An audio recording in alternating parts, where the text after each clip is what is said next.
Hi, Tiffany, and I'm back. And today I actually wanted to answer a question that someone messaged me.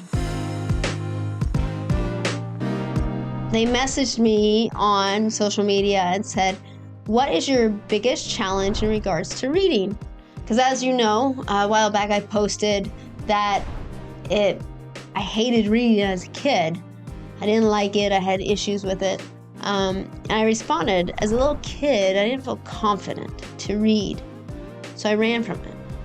I hated it because I'm such a visual learner.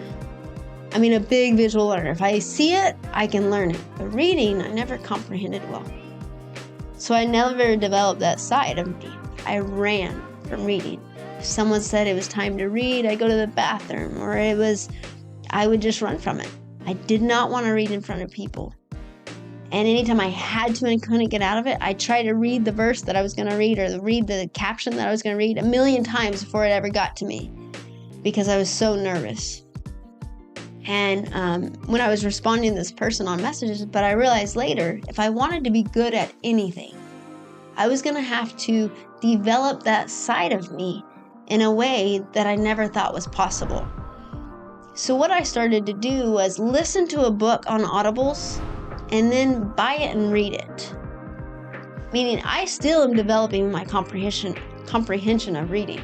It wasn't something that came easy. It still is something that I have to have complete silence, and I have to make sure that I'm in a room. If I'm reading a book, if I'm listening, it's a little bit different.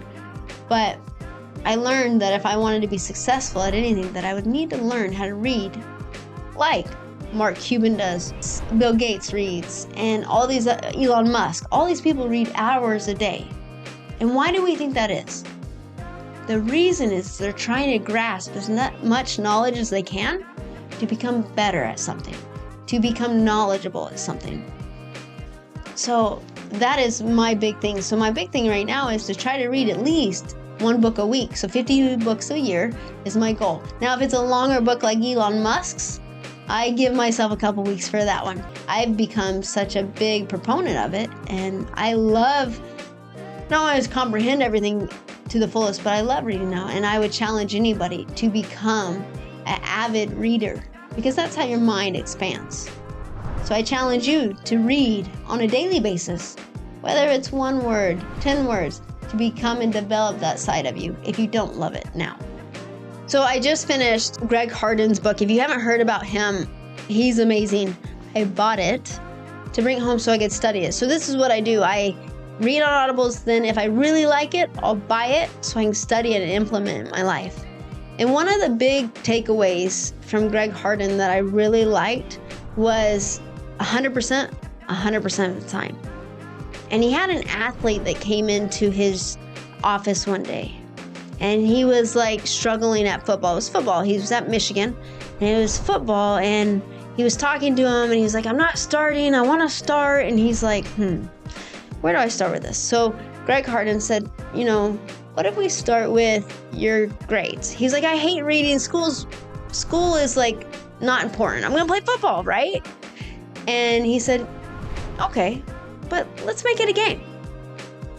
Let's make it an opportunity. Let's see if you can even try this. What would it be like if you gave 100% of the time at something you did not love? What he was trying to teach him was if we can learn to give 100% of the time at the things we don't love, think about the things that we do love and how giving 100% of the time at those things would make us even better. So anyways, this football player went out and he said, oh, fine, I'll try it. And so he started studying. And about 2 months later, he came back and he said, Coach. He called him Coach. And he said, guess what? I said, what? And he says, I'm on the dean's list.